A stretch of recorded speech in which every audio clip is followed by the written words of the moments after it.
کل کی ویڈیو میں میں نے بیان کیا تھا کہ اگر آپ کو اپنی پوزیشن دیکھنی ہے تو مولا کریم کربلا کے مدینے سے روانگی سے لے کر لٹے ہوئے قافلے کے مدینے پہنچنے تک کے درمیان آئے کرداروں کو دیکھنا اور غور کرنا ہے۔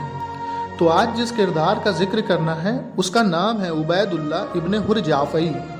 اس کے نام میں حر ضرور تھا مگر یہ جناب حر کی طرح آزاد نہیں تھا۔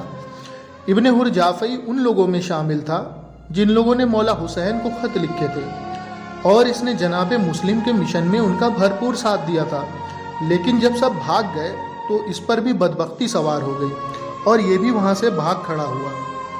جب اس کو کریم کربلا مولا حسین کے کوفہ آنے کی خبر ہوئی تو یہ وہاں سے بھی بھاگ کھڑا ہوا اور کوفہ چھوڑ کر صحرا میں جا بسا۔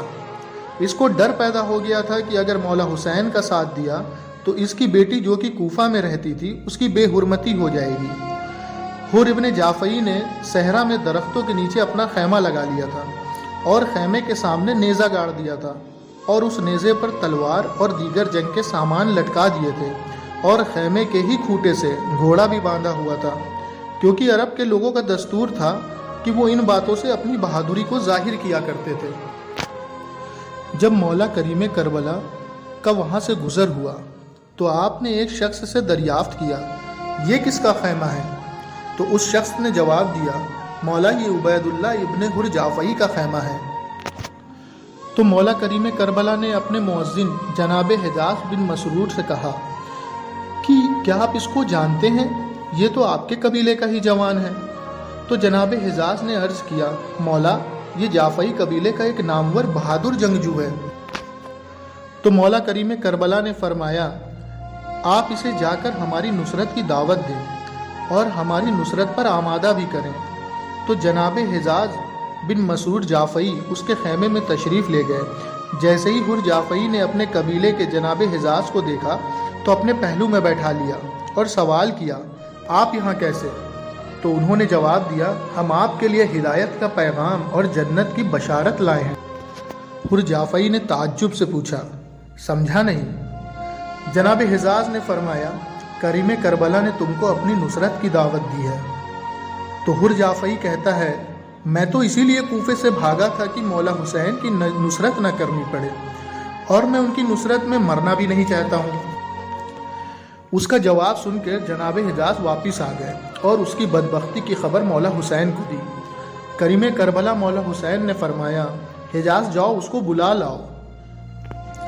جب حر ابن جعفئی حاضر ہوا تو مولا نے اس کو اپنے سامنے بیٹھایا اور فرمایا، ابن جعفئی تم لوگوں نے ہم کو خط لکھے تھے اور کہا تھا کہ ہم نصرت کے لیے تیار ہیں، اور جب ہم آ گئے تو تم لوگوں نے ہم سے ایک دم آنکھ پھیر لی ہے۔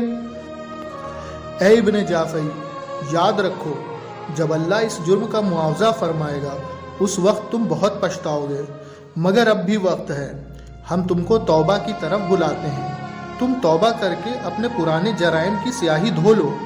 ہم آل محمد تم کو اپنی نصرت کو بلاتے ہیں، ہماری نصرت کرو، اگر تم نے ہمارا حق ادا کیا تو ہم ضرور قبول فرمائیں گے۔ اس پر حر جعفئی نے کہا کہ آقا، آپ کی نصرت کا مطلب جو میں سمجھتا ہوں وہ یہ ہے کہ آپ کی نصرت موت ہے اور میں مرنا نہیں چاہتا، زندہ رہنا چاہتا ہوں۔ مولا حسین فرماتے ہیں، تو کس لیے زندہ رہنا چاہتا ہے؟ اس نے کہا، میری کوفے میں جوان بیٹی ہے، اگر میں آپ کی نصرت میں مارا جاتا ہوں تو مجھے ڈر ہے ابن زیاد ملعون اس کی بے حرمتی کرے گا، اور اگر آپ نصرت کا حکم دیتے ہیں تو میں اتنی تو نصرت کر سکتا ہوں کہ دروازے پر جو گھوڑا کھڑا ہے مجھے بہت عزیز ہے اور اعلیٰ نسل کا بھی ہے، جب بھی میں نے اس کو دشمن کی طرف دوڑایا تو اس نے کسی کو بھی جانے نہ دیا، اور یہ ہے میری تلوار، اسے میں نے جس چیز پر بھی مارا وہ کٹ کر گر گئی۔ میں آپ کی خدمت میں یہ تلوار اور گھوڑا پیش کرتا ہوں، مگر میں آپ کی نصرت سے معذرت چاہتا ہوں۔ اس پر مولا کریم کربلا فرماتے ہیں، ہم گمراہ لوگوں سے کسی مدد کے خواہ نہیں ہیں۔ پھر مولا نے ایک اور فقرہ فرمایا کہ میں نے اپنے نانا سے سنا ہے، جس نے ہمارے اہل بیت کی پکار سنی اور لبیک نہ کہا تو اللہ اس کو منہ کے بل جہنم میں ڈال دے گا۔ اور واقعہ کربلا کے گزر جانے کے بعد یہ ملعون بہت امید لے کر ابن زیاد کے دربار میں گیا تھا اور وہاں اپنی بڑھائی کر کے کہنے لگا، مجھے تو کریم کربلا مولا حسین نے اپنی نصرت کے لیے بلایا تھا، مگر میں نے تیری وجہ سے انہیں صاف جواب دے دیا تھا۔ اس پر ابن زیاد نے اس سے کہا، کیا تو کربلا میں ہمارے لشکر میں تھا؟ اس نے کہا نہیں۔ اس پر ابن زیاد نے اس سے کہا، میری نظر میں تو بھی میرے مخالفین میں سے ہے، چل میرے دربار سے دفع ہو جا۔ اب یہ وہاں سے بھگایا گیا تو توابین کے لشکر میں شامل ہو گیا، مگر وہاں بھی اس کو شہادت نصیب نہ ہوئی۔ تو دوستوں، یہ تھا کربلا کا ایک کردار جو بہادر بھی تھا، آل محمد علیہ السلام سے انسیت بھی رکھتا تھا اور یہ جوان بیٹی کا باپ بھی تھا، اور مولا حسین نے اس کو نصرت کے لیے بھی بلایا تھا اور اس کو توبہ کی طرف بھی دعوت دیا تھا، مگر یہ صرف مال پیش کر کے زمانے کے امام کو راضی کرنا چاہتا تھا۔ اب اس حر کا امام کے حر سے کمپیئر کرتے ہیں تو دونوں ہی نامور بہادر تھے اور دونوں ہی بیٹی کے باپ تھے، پر حر جعفری نہ سمجھ سکا کہ حق جان، مال، ناموس، عزت سب سے بلند ہوتا ہے۔